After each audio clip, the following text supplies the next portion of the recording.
And welcome, beloved mighty companions. It looks like we're going to be doing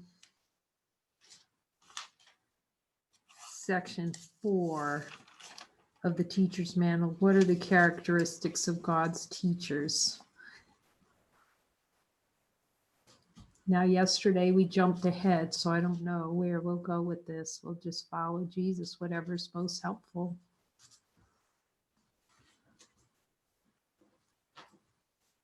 What are the characteristics of God's teachers? So we already learned anyone is a teacher of God because we all bear the light of God. And that learning and teaching are the same, not in the way of the world. It's learning what He would teach us. And that every opportunity is an opportunity to learn what love would teach us. And then be what love teaches.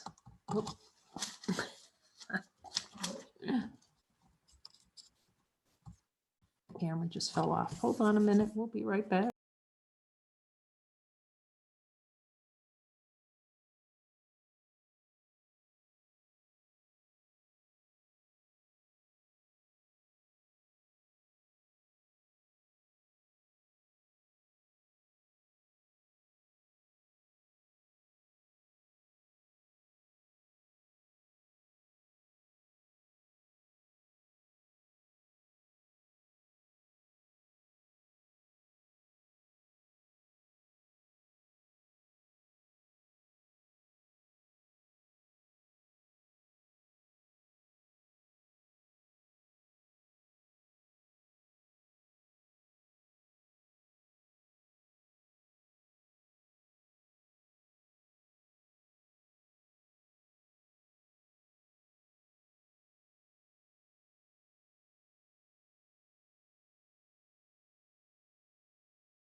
Okay, let's see if that'll hold the camera.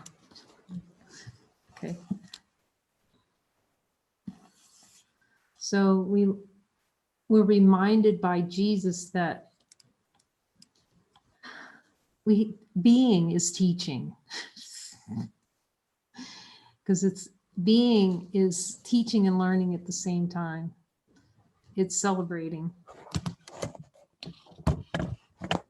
all that is exactly as it is, holy, whole, and complete. And then we're the happy learner. It's going, okay, give it to me, Jesus.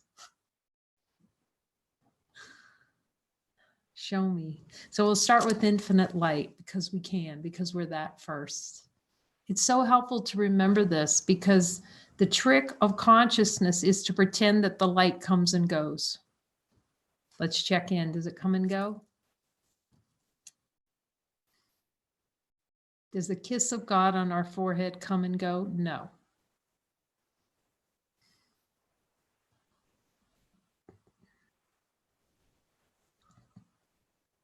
And then in consciousness is a play of making the light seems that it comes and go, but it doesn't come and go. We try and boot it out of awareness.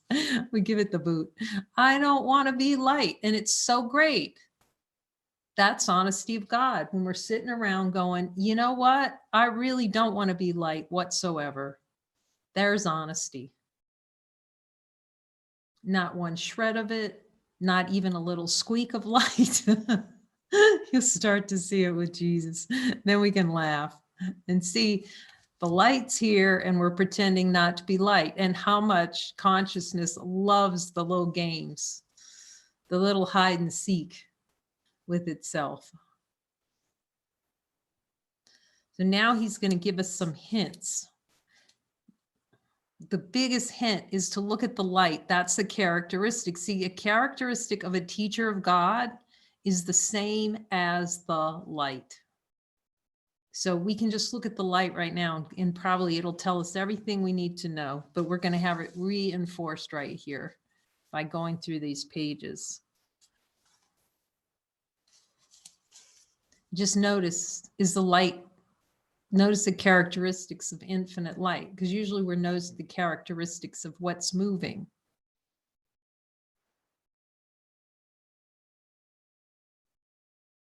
Now we're focusing on the unmoving,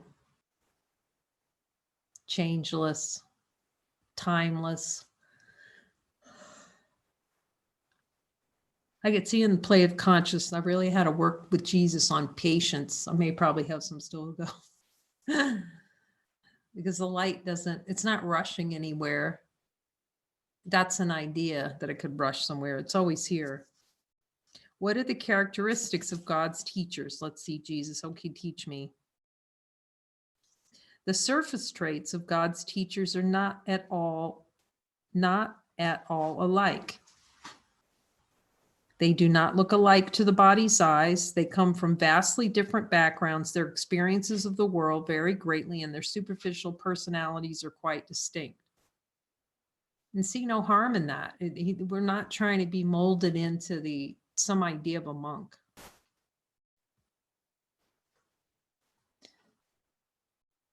We're so far beyond that concept of what holiness is. Holiness is just divine expression right now, holy, whole, and complete. Nor at the beginning stages of functioning as teachers of God have they as yet acquired the deeper characteristics that will establish them as what they are. You could just see it. You go to those ACIM meetings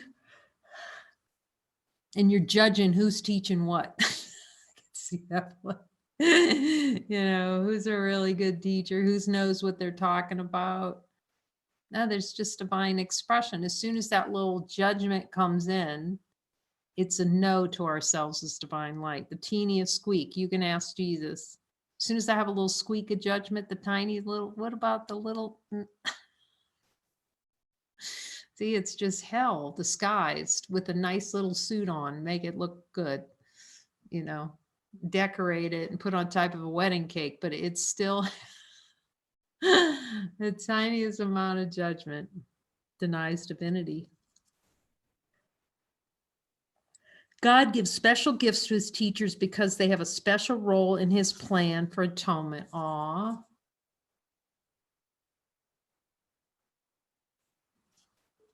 Will you show me what those gifts are, Jesus? Their specialness is, of course, only temporary, set in time as a means of leading out of time.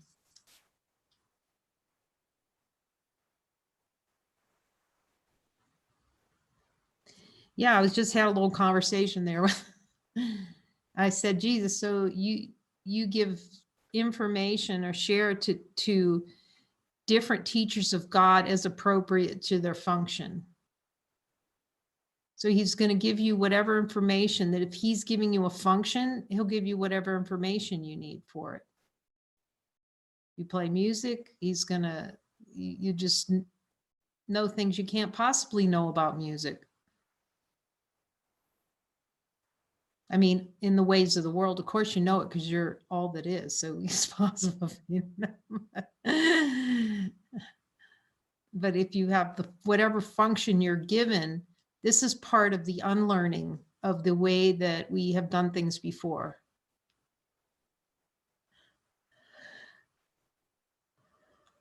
And there's some beautiful reflections of that, like Dyra talking about, I don't know anything about video editing. And then the Holy Spirit tells me where to put my finger. That's it. That's the way that the Spirit moves. You don't have to know anything. You don't have to even have boiled a pot of water and you could cook. You just let him tell you everything and show you he's taking care of everything.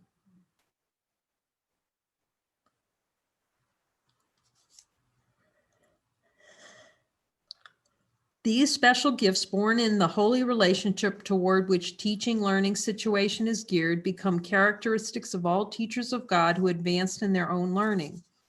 In this respect, they are all alike. And in particular respect, they're all light. And they honor each other as being light.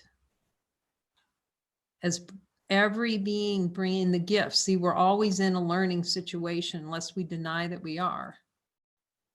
The learning and teaching of the world is trying to one-up something.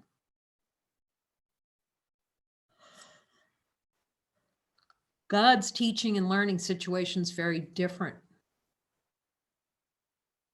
It's not trying to learn a thing about something. It's noticing, it's using learning to unlearn, to see where divinity is being denied. All differences among the sons of God are temporary. Nevertheless, in time, it can be said that the advanced teachers of God have the following characteristics.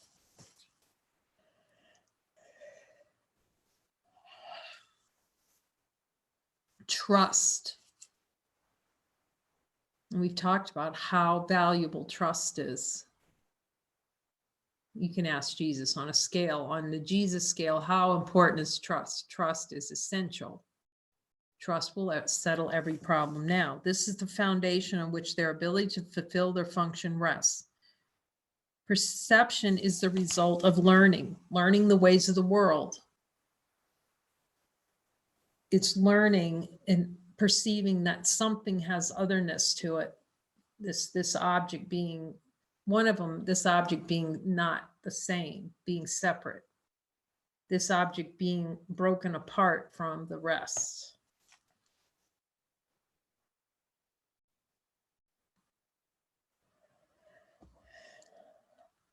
In fact, perception is learning because cause and effect are never separated.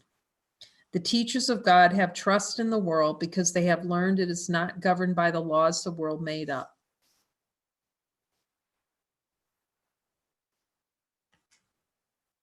So we're seeing that we're not governed by the world, the laws that were made up in the world, which we made up. I mean, that doesn't mean you're automatically running traffic lights and not paying traffic fines. It just means you're in guidance.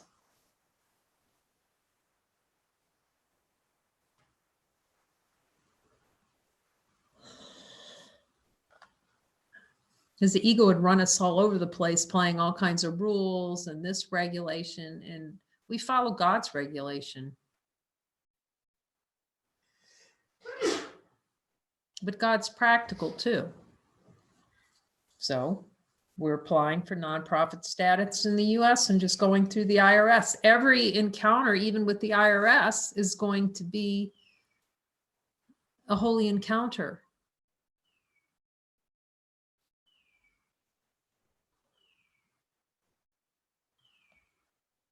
Every encounter is a holy encounter.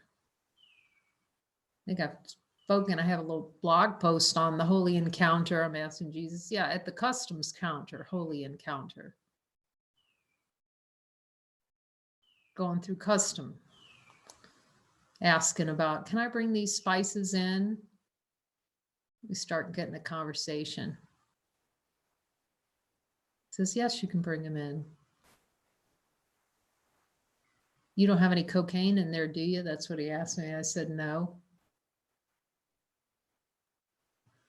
Then we proceed to have a conversation and he tells me how important forgiveness is right there in customs. That's the power of forgiveness, he said. Right in the customs counter. We're not subject to the laws of the world. But you can notice it if you notice when you're traveling, see if you get a little tension when you walk up the customs. You know, that play in consciousness of wanting to be discovered, wanting to break a law or be afraid that we can break a law.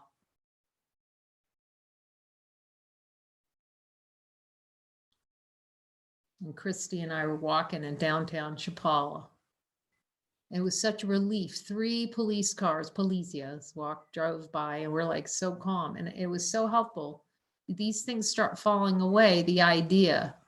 I can remember driving my car and you come up over a hill and you look down there and there's the flashing red lights, the police car, and you just feel yourself tighten up.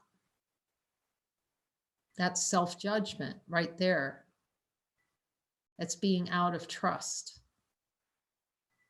It's looking for guilt.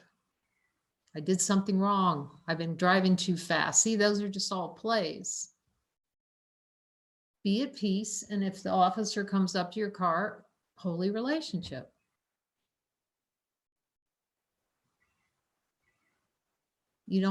It's such a great opportunity to see trust doesn't know what anything's for. Thank you, Jesus, for that reminder. The teachers of God have trust in the world because they have learned it is not governed by the laws the world made up. It is governed by a power that is in them, but not of them. It is this power that keeps all things safe. Jesus, the natural power of the light. Yes, the natural power of the light. The light is in us, but not of us. It's of the Father. The light's always of the Father. You can ask Jesus that. It is through this power that the teachers of God look on a forgiven world. When this power has once been experienced, it is impossible to trust one's own petty strength again. And that power is more and more experienced as we accept miracles. See, miracles carry the power. But if we suppress the power, suppressing miracles, we don't have that experience of power, the power that comes of being a son of God. But we need to be convinced. Jesus knows that. So he gives more and more assignments, like the little stepping stones. You'll start to see them. David would talk about those all the time. But you don't know that's a stepping stone and how powerful those stepping stones are until you step on the stone. And, he just leads you one little stone at a time.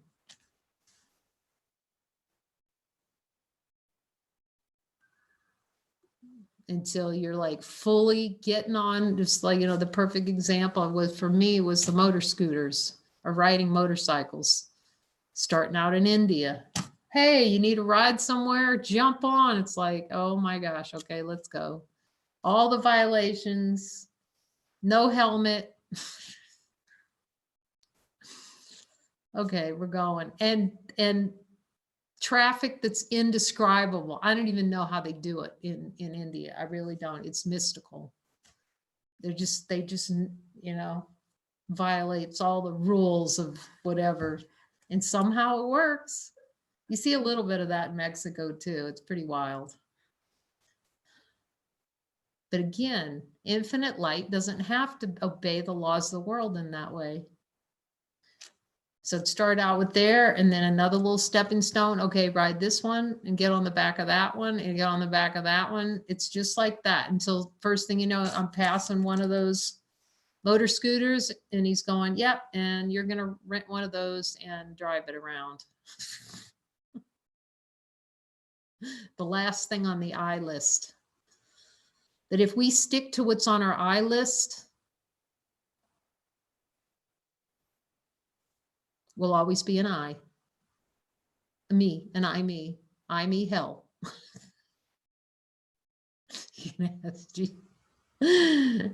Because we're constantly buying the ticket to the I, me, hell. See, by not stepping out of the comfort zone and stepping into assignments.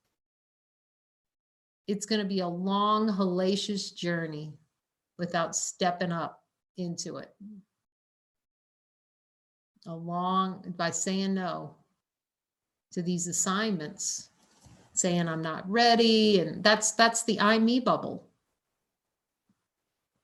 That's putting ourselves inside of, when Dyra was blowing those little bubbles for her son. He says, you even make the ego more powerful than that, the I, me bubble of the ego, and it has no power. He really is honing in, step into your assigned function. He gives you, he's talking here how he gives each one gifts, but see, you're convinced God has given you none. Ask him.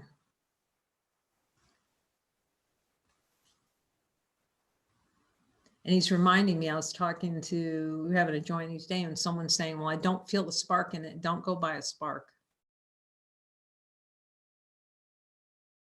Because remember the one who's saying, I don't feel it. It's the one who wants to feel something. So it's the very one that controls gets control over miracles and suppresses them, that's helping you decide whether or not something is divine function or if it's sparky or not. I wouldn't use that at all, actually, as I'm looking. Because at first it will not feel sparky. Because the ego's screaming too loud, too many objections.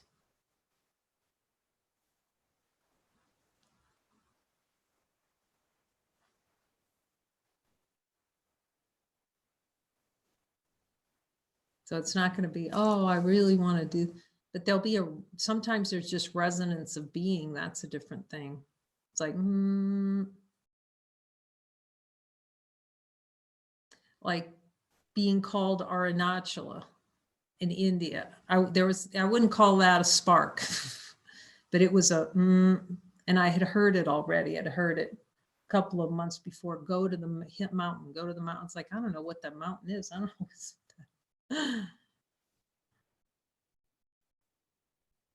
I mean, there might be a fundamental attraction under it because he will use attraction.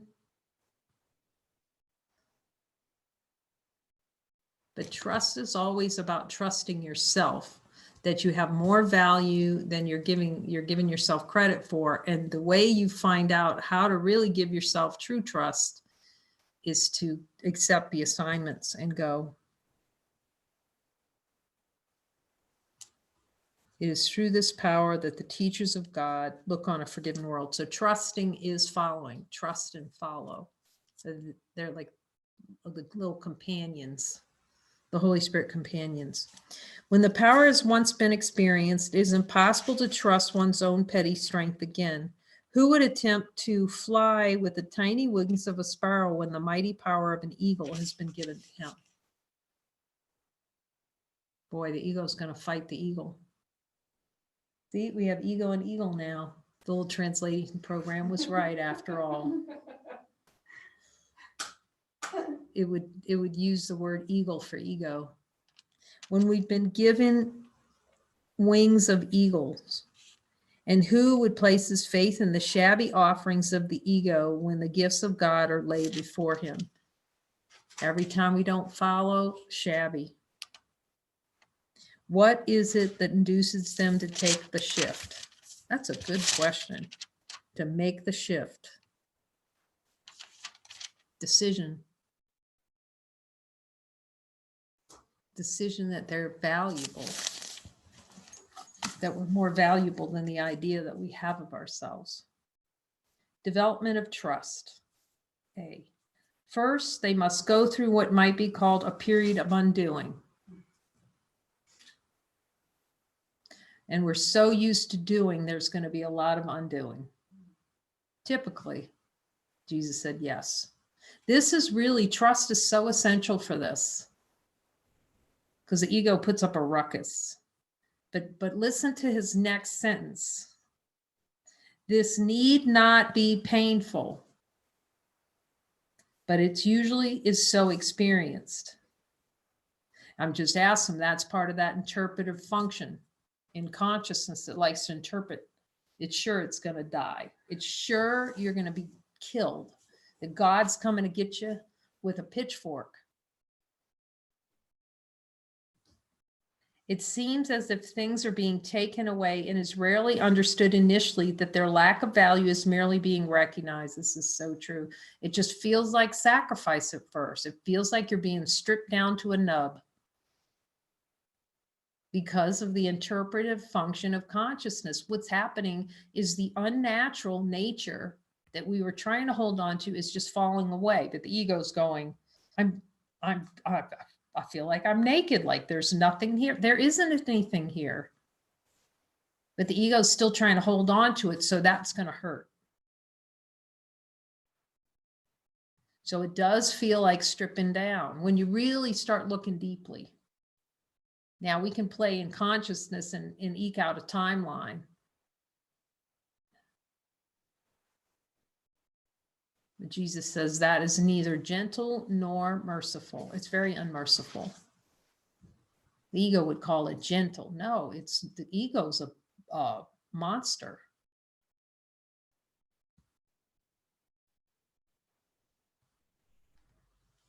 Gentleness is this direct, unsparing looking, and then the unsparing following. That's what's most gentle. That's where he can help us. That's probably the biggest challenge right there. He goes, yeah, is listening to him so he can help us so that we aren't fearful. And so we're not in pain. How can lack of value be perceived unless the perceiver is in a position where he must see things in a different light? That's what he's helping us to see, the lack of value of the ego thought system, because it's designed to have consciousness have tremendous value, more value than God, to be perceived as having more value than God.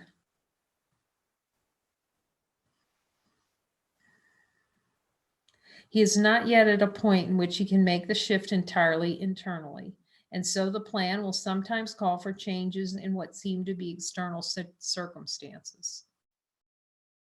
For some beings, this is essential, actually, and we'll avoid it like the plague. See, the ego is going to avoid that because it knows the change in circumstances is exactly what's needed for the speed up.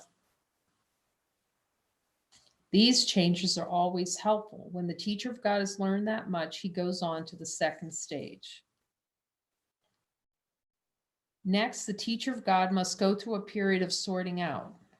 This is always sometimes somewhat difficult because having learned that changes in his life are always helpful, he must now decide all things on the basis of whether they increase the helpfulness or hamper it. He says, I will guide you in this. This is where trust again is essential. He will find that many, if not most of the things he valued before will merely hinder his ability to transfer what he's learned to new situations as they arise. Because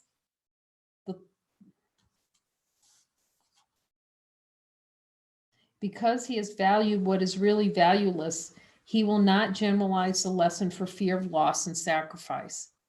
This is the deep play in consciousness. That to be with God is sacrifice.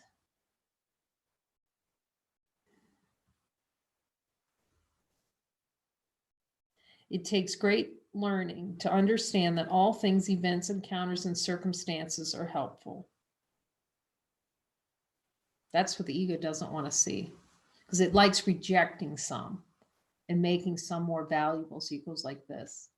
It doesn't, everything's helpful because everything points back to infinite light. There's no way to escape it. We're looking out at ourselves, a reflection of what's in our internal, what's inside.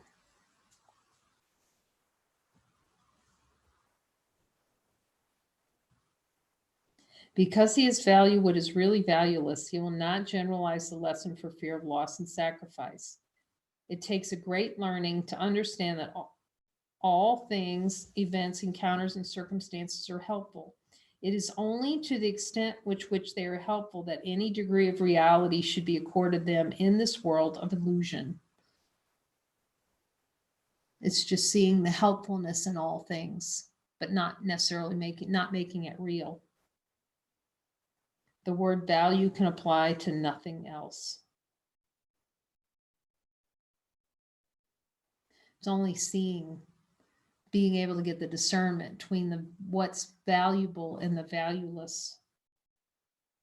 The third stage to which the teacher of God must go can be called a period of relinquishment. If this is interpreted as giving up the desirable, it will engender enormous conflict. Few teachers of God escape this distress entirely. There is, however, no point in sorting out the valuable from the valueless unless the next obvious step is taken. So he's really pointing, and we have to take the steps that he assigns.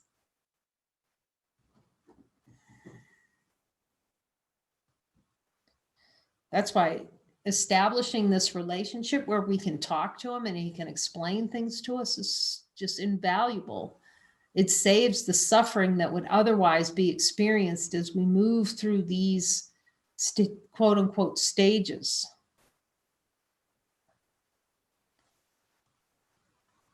Therefore, the period of overlap is apt to be one in which the teacher of God feels called upon to sacrifice his own best interest on behalf of truth. He has not yet realized as yet how wholly impossible such a demand would be.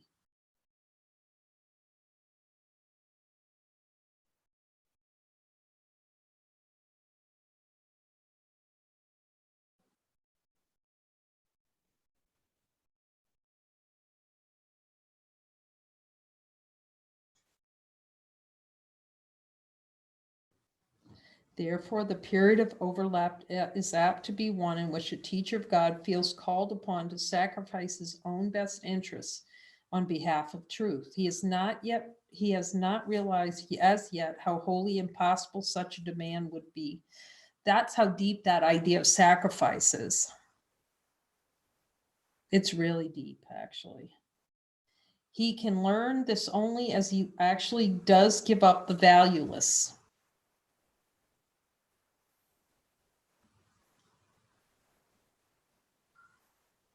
So when Jesus asks you to, let's just say,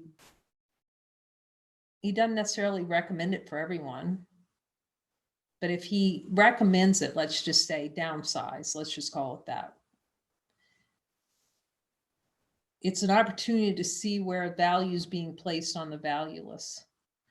And I just remember, I think I might have mentioned this before, when I was downsizing out of my house, that was on purpose. I'm checking in with Jesus, because the ego can get involved in that and say, I'm just getting rid of everything. You know, it can get involved in that for some kind of spiritual concept.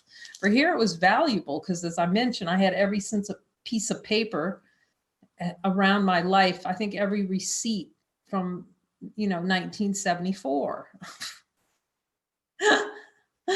And you could just see, I could hardly look at anything in my house because it's so attached to anything. How do I get rid of it? I needed help for sure. It's just attached to everything. Now I think I'm down. Maybe I might have an armoire. I'm not sure. I don't have very much left. And even then I asked Jesus, my sister called me and said, okay, because it has some papers and things from a business. And so I said, Jesus, you want me to sell that? I can hear him now. No, I could get rid of it. But at this moment, he says no. So I just follow that. But I'm just willing, because I don't want anything of the world. It's very heavy. You'll see that, how heavy objects, owning things. I don't want to own anything. It's just heavy. It's his. He can have it. You let him take care of it. It's so much later. Few teachers of God. Okay. This is where really students struggle. Jesus says, yes.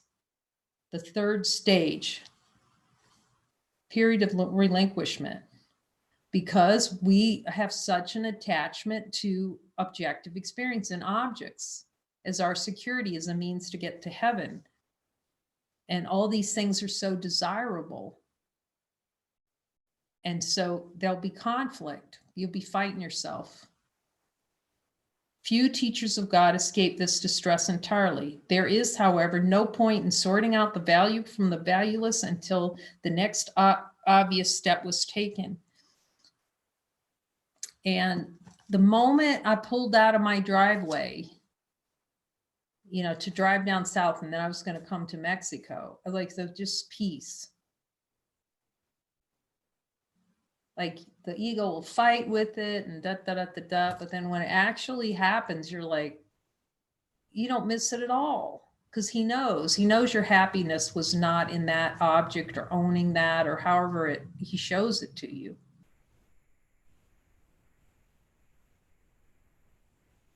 It's really trusting to get through those stages. Therefore, the period of overlap is apt to be one in which a teacher of God feels called upon to sacrifice his own best interests on behalf of truth. He has not realized as yet how wholly impossible such a demand would be.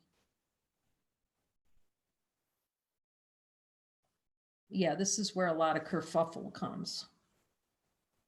Yet it's a very potent opportunity to say no to the ego and trust.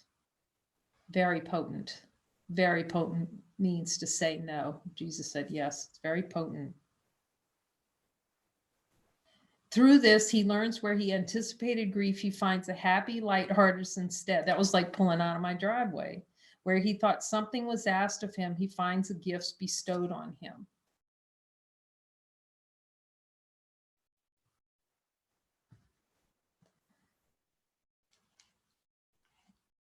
Now comes a period of settling down. It's a quiet time in which the teacher of God rests a while in restful peace. Now he consolidates his learning. Now he begins to see the transfer of value of what he's learned. Its potential is literally staggering. The teacher of God is now at the point in his progress at which he sees in it his whole way out. That's a happy, happy, happy thing. When we start seeing that we've always had the key to the kingdom. We are the kingdom. Now the little kerfuffles might still play, but it's like that admission that the buck stops here and we have to look at everything.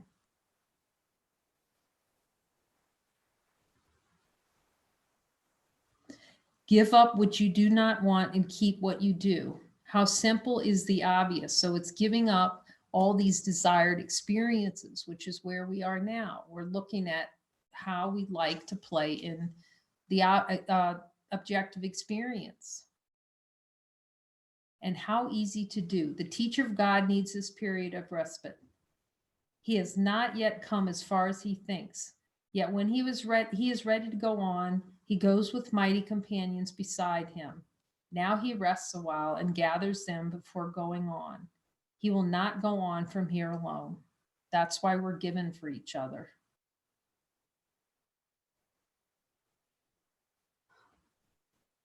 To go into the deepest places in the mind together.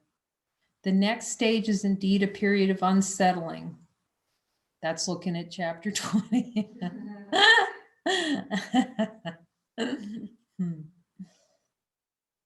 Now I'm asking him, yes. He says yes. It's our deep looking, or you move into a spiritual community to really do the deep looking. Now must the teacher of God understand that he did not really know what was valuable and what was valueless. But he's really given us the quick means through chapter 20 for sure. All that he has really learned so far, that he did not want the valueless and that he did want the valuable. Yet his own sorting out was meaningless in teaching him the difference. The idea of sacrifice, so central to his own thought system, had made it impossible for him to judge. He thought he learned willingness, but now he sees that he does not know what willingness is for. Jesus, do I know what willingness is for? You can hear the answer no. But it is powered by God. I mean, God's behind willingness 100% because he's behind us 100%.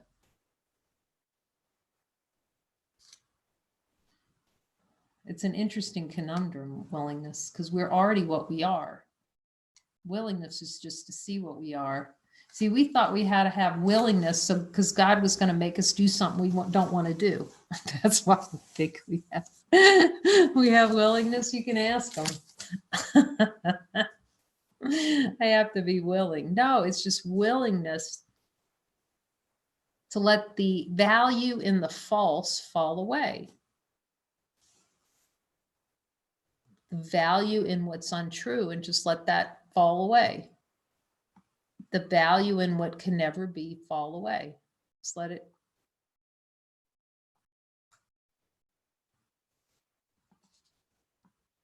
Yet his own sorting out was meaningless in teaching him the difference. The idea of sacrifice, so central to his own thought system, and made it impossible for him to judge. He thought he learned willingness, but now he sees he did not know what willingness is for. And now he must attain a state that may remain impossible to reach for a long, long time. He must learn to lay all judgment aside and ask only what he really wants in every circumstances, and ask you what we really want in every circumstance. You can remind us. Yes. Were not each step in this direction so heavily reinforced, it would be hard indeed.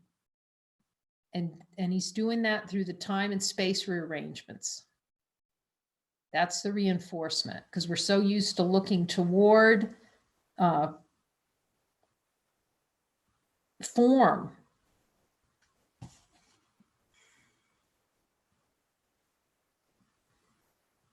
And we throw peace out so easily.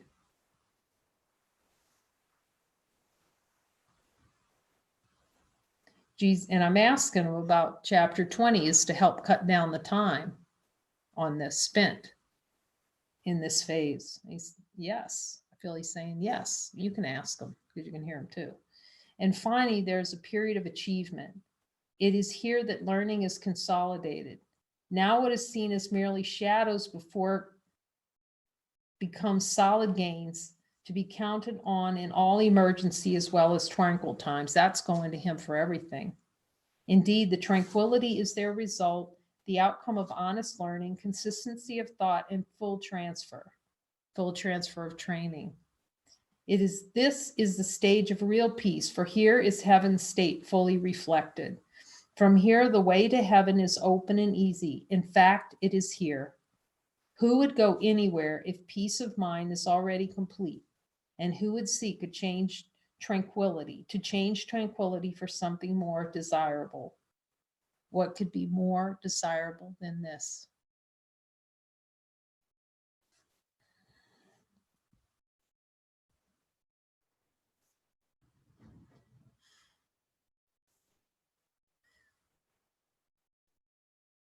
Yeah, I just see that I didn't see how important trust was at all. I didn't really know what it was out of a desire not to know what trust was and how essential it is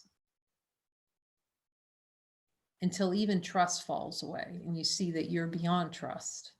Your identity is always beyond trust, but trust will point to identity, to infinite light.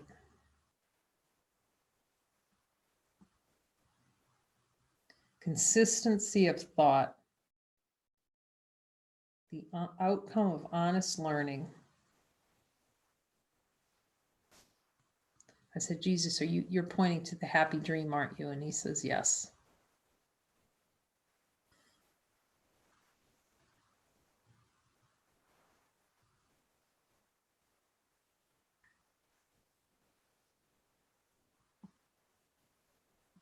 Thank you for joining us today to look so deeply and to be reminded, be really patient. And Jesus isn't, I'm asking you, he just provides these descriptions. They can be helpful.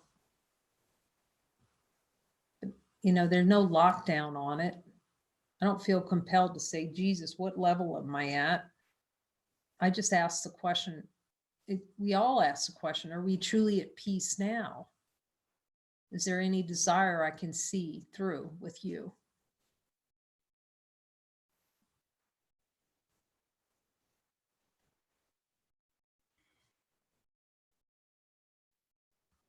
So thank you for joining us this evening to this deep look. We send you love and gratitude.